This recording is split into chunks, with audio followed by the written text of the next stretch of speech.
Welcome back to Fitness or Fiction. Today, two friends are just going to discuss the Liver King. And I wanted to discuss the Liver King with you, good sir, because, it's all over the fitness industry right now. So if you don't know who the Liver King is, we're going to give you a little brief description. We're going to have a little chit-chat about it.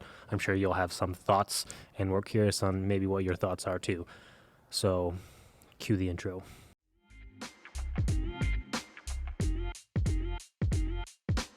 Welcome back to Fitness or Fiction, a podcast dedicated to cutting through the hype of the health and fitness industry. Every week, we dig into a new topic and help you wade through the real information to make solid decisions on your fitness journey. So, the Liver King. You know who the Liver King is, Curtis? I know the Liver King. His name is Brian Johnson. Yep. Mr. Brian Johnson. And he lives in Texas, does he not? Yes. Why does he have a, Scandinavian type accent? And beard? It's all a part of his show, his brand, if you will. So if you don't know too much about the Liver King, he blew up on social media. In less than a year, he got 1.7 million followers. So he wasn't even on the internet until like May of last year or something. And all of a sudden, he just kind of popped on the internet. He kind of was doing some viral stuff. He had a phenomenal physique, just jacked, like super jacked, like a big Viking. Yeah, his abs were like squares this big. Yeah, he's got bricks for abs, huge pecs, huge shoulders, and he attributed everything, all of his gains, to his primal lifestyle. Yes. So, things that he created was his 9 ancestral tenets. I don't know all of them, but some of them were connecting your feet to the earth. And I think some of them were good, like getting sun. He'd be like, yeah, get sunlight, connect your feet to the earth. Because liver is king, he wants you to eat liver every single day raw. He was promoting a lot of raw meat consumption and things like that. Why raw? I don't know. I thought the nutrients would be more bioavailable when they're cooked, but that's man created fire. That's why we adapted to do that, because then we can process more. Yeah. So he got really viral from doing, he got a big following from doing viral things, and some of those viral things would he would be with his shirt off with a headdress of some dead animal on his head. I saw that. And he would walk down the New York Times strip doing bicep curls and looking at everybody, and everyone was like, oh, and he was he blew up on the scene. He was just popping up everywhere. Everywhere he goes is with his shirt off, and because he got a little bit viral, he got invited to some of the bigger podcasts spread across the YouTubes, and people were always asking him, it was always a big game show, though, everyone's like, oh, man, so you do steroids? And he's like, no, I don't do steroids, I don't like the stuff, I don't touch the stuff, nothing, and always on the YouTube shows, they'd be like, so you really eat, testicles and liver? And he'd be like, yeah, I brought some, and they'd all eat, it was a big show. Yeah. Right? So he was just exposed recently with leaked emails of him reaching out to bodybuilding coaches requesting guidance on his growth hormone and his steroid stacks. Yeah, when people act surprised that he was not natural, I'm like, man, did you know the sky's blue as well? There's limits to what a physique looks like. The human physique doesn't look like that. Look at old-time strongmen. They were doing the best they could to get as much meat on their bones as they could, and that's what they could muster. That's what a well-trained man would look like. Yeah, and see, so when those questions came up and stuff, he would just, complain to everybody that they didn't live his lifestyle of, waking up, connecting his feet to the earth, getting sunlight, eating raw food. He's kind of a nerd, though. He was rich, though, before he got this 1.7 million followers. He was already a wealthy person, but in his house, he's like, we have no Wi-Fi signals because the EMF signals, kind of like Better Call Saul, and the brother who didn't like all the the Wi-Fi signals and stuff. He's like, oh, I sleep on, he slept on pallets, just wood with some blankets. It's his ancestral lifestyle. It increases testosterone to a point where he's that jack, Curtis. You're just low testosterone. I think that people just want to believe that. Wouldn't that be cool to believe? All I have to do is buck up and just lay on wood and... Well, I think it'd be cool to believe Harry Potter existed too, but... Well, there's some people that are really into Harry Potter and even play Quidditch. Yeah. Bro, I was talking to Diane about that, where I was like, J.K. Rowling made broomstick riding cool for guys. You know how she did it? She invented football. on broomsticks, right? Yeah, broomstick football. And all of a sudden, guys were like, "Down, get me a broomstick." Yeah. Wait a second. There's a game that you can like hurt people in. Yeah, let's do it. Well, yeah, we're getting back to this guy. Like, I do think that people want to believe that there's like a shortcut, that like it's a part of human existence to want to believe that there's a shortcut to somewhere you want to get to, right? Mm-hmm. Like that's why the whole hack to get here. Like, why is that so interesting for us? Well, because basically I can reason through a way to get around the way that I know is true, which is struggling through the process of getting Hard that. work. Right? Like, and it's a fact of human existence that we see the willingness to want to believe something like that, right? Yeah. But like, here's the thing. I'm going to turn the corner on this one. I don't hate the guy. Like, what he was doing was a marketing campaign, and I think the biggest problem with it is the consumers or the people at large on the internet were consuming it. Yeah. And you need to be very conscious of the idea that if you're going to consume something like that, that you are lending credence to it. So if you don't want to see it, like if you do want to see it, then absolutely engage and enjoy. You can laugh, you can love it, you can do whatever you want. I don't care. But like if you don't think that people should be able to do that and make that much money through essentially a scam. Oh, my primal lifestyle lets me do this. And it's like $12,000 a month, wasn't it, that he was spending on juice? Yeah, so his steroid cycle was 12 grand monthly. Yeah, and I don't hate him for that either at all. Like probably telling people that you didn't do it when you did, it's like you're giving them false hope. Or you can get here by just doing what I do, and it's like, well, better tell them about the cycle. And like I have a good friend that he went and did really well at a bodybuilding contest. It was his first one, and he's like, yeah, here's all the PEDs that I used. Here's my diet. Here's my exercise. He was really upfront. And I don't care about drug use at all. It's like, yeah, go for it. It's fine. But like, if you're going to sell to people, you can do what I did. You have to tell them the whole story is my only critique. Yeah. For me, again, I'm on the same boat as you. Don't really care too much about the drugs, but they ask like why he did it. Like, why did you do it? And he's like, well, I did it to help all the people who are depressed and who are killing themselves and all the young men and boys who are like suffering. And I'm like, no, you didn't, bro. You did it to get millions because you made hundreds of millions of dollars from your supplement company. So like it was a sham or like snake oil he was essentially selling, like regardless of the drugs and the juice and the sauce and look like me and all that shit. Again, like, so like, again, half of his following, when I look at his social media profile, the comments on the videos he makes, like he's gone back to, so he made an apology video and then he's just gone back to the same old shit he was doing, but he's already got the audience now and it hasn't dropped. So he's lost 0 followers and half the following or comments are like, you're a piece of crap, and then half the other followers are like, I love you and you're the best and I still support you. So like regardless of what he did, he reached this like pinnacle level of success and crazy financial success, but he did it in kind of a shady way. Yeah, well, that's the part that I have a hard time with, like misleading people. Like he probably got some people to start doing some healthy things, like getting sunlight and whatever else, eat less garbage, even eating raw meat, like whatever. If it doesn't hurt you, it's protein, man. I can get behind that. He's not telling them to eat fries every day, so I can get behind it. But I think one of the things that he did that's super smart is he just, when he did his apology video, he's like, I need to be better. I don't know if that's Enough? I don't know if that's enough penance, I guess, in some ways, but like at the end of the day, what's he going to do? Like, yeah. I think that's the better way to handle it. He could have been like, screw you, I made my money, whatever, but he was like, oh no, I need to be better. I think on some level, the guy does want to help.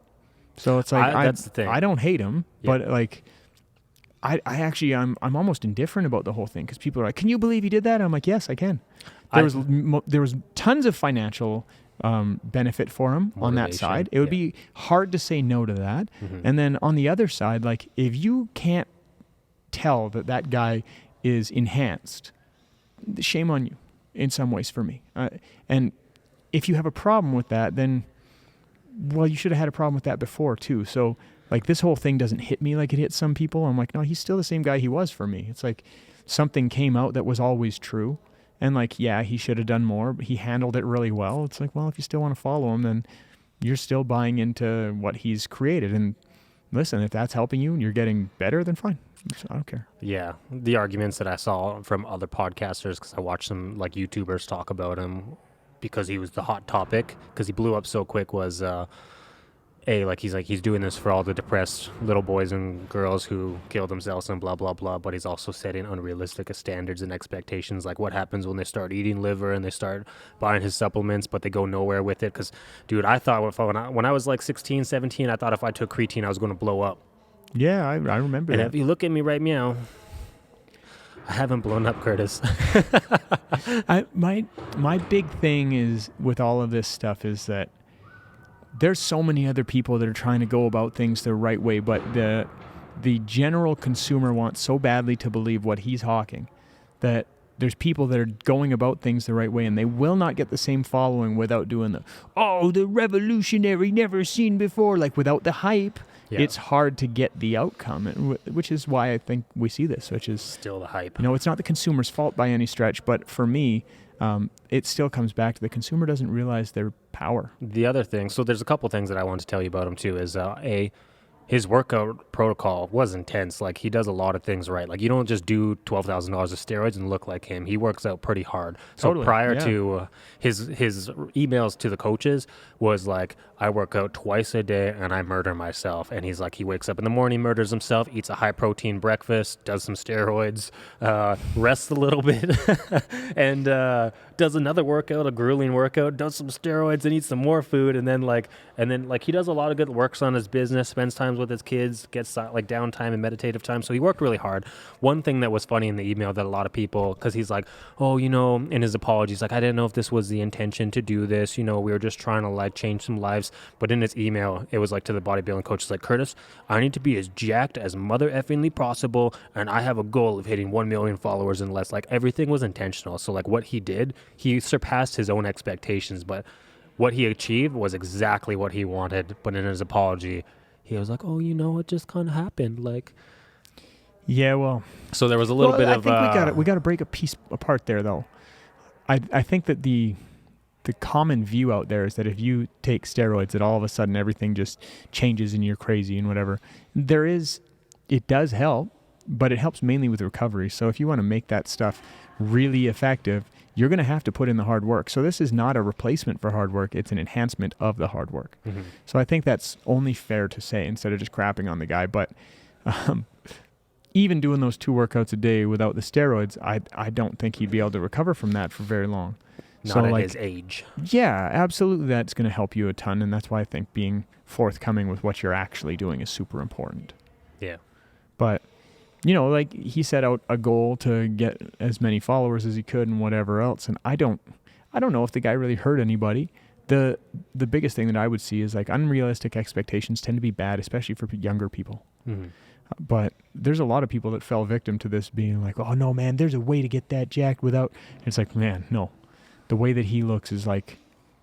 Well, too, the publicity that he was getting, like he was on Mark Bell's podcast, Mark Bell, and he was really itching to try to get on Joe Rogan. Like, Joe Rogan was saying, like, he was showing up to his events and, like, Joe Rogan's securities was stopping him, like, and his boys being like, no, you guys don't get to talk to Joe, like, F off.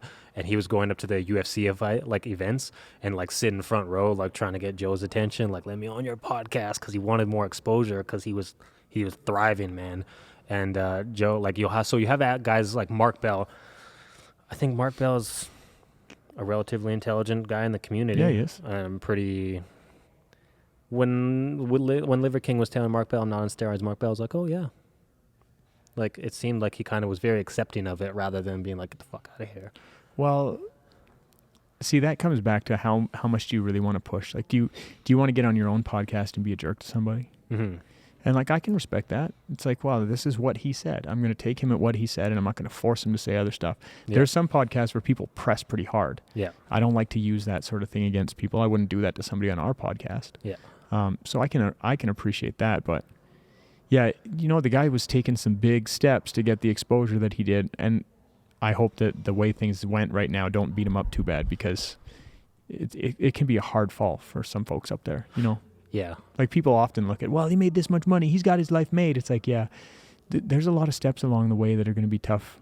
And, one of the things is when you do that much to your body, that stuff's hard for me. And I treated my body pretty darn good, and I still got my stuff to deal with. Yeah. And so when I see other people crap on their body or do things that I consider really hard on your body that get away with it, it's tough. on that perspective for me, but at the end of the day, like, this guy's going to have to deal with the outcomes of this, and it's going to be tough for him. So It's going down the whole rabbit hole, though, of all the celebrities taking the sauce and, like, not talking about it. And, like, if it's hitting Joe Rogan's podcast, which is still the biggest podcast, Joe Rogan's calling some celebrities out. Not calling them out, but he's like, oh, the Liver King got busted? Dwayne The Rock Johnson, he should come out clean right now, too, then, because, like, he's full of shit. And Chris Hemsworth for doing Thor. Like, both of those guys were just insanely yoked. And The Rock's like, everything I do now, all my training is about longevity. Like, it's all about longevity. And it's like, is it?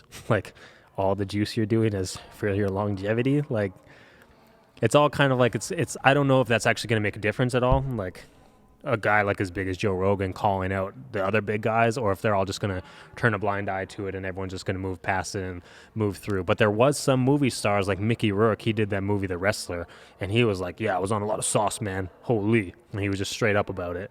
yeah, well, it's a really interesting thing because our culture is still trying to figure out. And it's like, how do you say that somebody's for sure on steroids? Like, you hear people talk about CrossFit athletes. How can they recover from this and that and whatever? And I don't like to be the guy that says, well, they're definitely on sauce or anything like that. But at the same time, we're still trying to come to terms as a culture with, what is possible without support. Yeah. And I think that's, enhanced. Hence. Is that Super Troopers? Yeah. Yeah. It's just the thing where, like, we're trying to work through what is actually possible without. And I think a lot of people want to believe you can get really far really quick without, and that's what he capitalized in. Mm-hmm. And I don't hate him for it, but for me, I just laugh when somebody's like, "Ah, man, I thought that he was just eating lots of liver and that's where he was at." And I'm like, yeah. He also liked to sun his balls. He liked to spread his legs to the almighty sun and get it directly on. That's not a real thing. That's 100% something that he used to do, Curtis. Come on now. I'm serious. Yeah, he would talk about, like, sun my you genitalia. gotta sun it, get the sun on there, get the vitamin D inside it. Oh man, There was a lot of weird stuff. A lot of good stuff too. Again, like, was that one of the good things? I don't think that's one of his ancestral tenets, but he talked about it, man. It's like, it's jokes. That is funny. That is funny. Yeah, it's an interesting story. If you guys are interested, or if you're interested, if you're bored, it is a lot of time. But there's a guy on YouTube called More Plates, More Dates. He's the guy that made the initial exposure video, and it was actually really well done. It was like maybe 20 minutes long, if I remember, but it was very well done. He had like some high-level videographers kind of throw it together, so it shows you a glimpse of the Liver King story and how he came up and some of the crap he did to market himself, up to the emails, and then the guy goes into detail about, like, the 9 different drugs he was taking and how much, like he was taking ridiculous amounts of growth hormone, where the bodybuilding coach was like, Jesus, you don't need that much growth hormone. That's insane. Like, why is he taking that much? Well, it's interesting because a lot of people too, when they hear somebody's on steroids, they think it's one thing. And like, when you look at like the Olympia stage or some of these stages where we know that they're using stuff, it's not just one thing. It's a very calculated thing to get your body to do that, right? So it's like, oh, steroids, oh, it's a catch-all. It's like, no. Like, there's a lot that goes into this, like planning, execution, diet, exercise, whatever. I don't want to take away from anybody because I don't think that's fair, but at the same time, I do think it's interesting that our culture is having to work as hard as they are to really understand what that actually means. Like, when you see somebody that looks like that, it's like, oh, he's probably taking some clenbuterol. It's like, well, yeah, probably going to need to... Among 9 other things. Yeah, exactly. So... Again, like, I got no hate towards the dude. I know some people are really spitting venom. I'm not a big supporter. I'm not throwing hate at the guy. It's like, well, listen, he's doing what social media allows you to do, and it worked out for him in a lot of ways. I hope that this doesn't hit him too hard. I actually was wondering if there was some kind of like legal battle that could be brought to him for the fact that he outwardly lied about it and profited so much. I don't really know, but it was a curiosity of mine if somebody could come at him for it in some way, somehow. In the States and lawsuits and stuff, he's in Texas, is he not? Yeah, you never know. I don't know either, but yeah, I hope he's all right. Regardless, if you do want to sue him, you're going against like 100 millionaire now, so good luck. Yeah. Well, thanks for this chat. Again, More Plates, More Dates on YouTube. That was where the video was. It was interesting if you want to get more on the story. But thanks for your input, good sir. Likewise. Thanks for joining us this week. We appreciate your support. If you enjoyed this episode, we'd love it if you would subscribe, follow, and throw us a like on YouTube, Spotify, or Apple Podcasts.